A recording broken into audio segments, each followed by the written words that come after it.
Hello friend, তো আমি ready হয়ে গেছি। আজকে যাবো গঙ্গারামপুর অন্নপ্রাশন বাড়ি খেতে। তো চলো আমরা ফটাফট আর আজকে যাবে আমার বাড়ির ফ্যামিলি আর আমার দিদার বাড়ির ফ্যামিলি ২ ফ্যামিলি মিলে যাবো। তো যাই হোক এখানে টোটোর জন্য আমরা ওয়েট করছি অনেকক্ষণ পরে এখন টোটো পেয়ে গেছি। এখন সবাই মিলে আমরা গঙ্গারামপুর যাচ্ছি। আর গঙ্গারামপুর অলরেডি পৌঁছে গেছি। এখন একটু হেঁটে, হেঁটে দাদুর বাড়ি যেতে হয়। তো অন্নপ্রাশন বাড়ি আমরা ঢুকে গেছি। আর এই যে আমার অন্নপ্রাশন বাড়ি এই ছোট্ট বাচ্চাটা এর হচ্ছে মুখে ভাত হবে আজকে। তো যাই হোক মুখে ভাত হচ্ছে। তো যাই হোক এখানে আরেকটা বাচ্চা আছে এটাও খুব সুন্দর দেখতে আর ওই বাচ্চাটা কি সুন্দর নাদু সুন্দর ছিল। তবে দুটাই সুন্দর দেখতে, দুটাই কিউট দেখতে। তো যাই হোক এখানে এখন অনেকক্ষণ ওয়েট করার পর এখনও খুবই খিদে লেগে গেছে। আমার ভাল লাগছে না মানে অনেক বেলা হয়ে গেছে।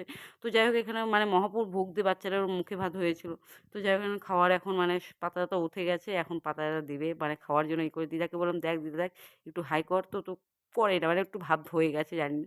তো যাই হোক এখানে খাওয়া-দাওয়া দিয়ে দিয়েছে। আমি একটু ডালটা মাখিয়ে ভাতটা খেয়ে নিলাম। খাওয়া-দাওয়া হয়ে গেছে। এখন সবাই উঠে গেছে আর আমি দিদা বসে, বসে মানে ভাবছি কি করে উঠবো না উঠবো না, না আরো কিছু খাবো। তো খাওয়া-দাওয়া শেষ। এখন আমরা বাড়ির দিকে রওনা দিচ্ছি। তো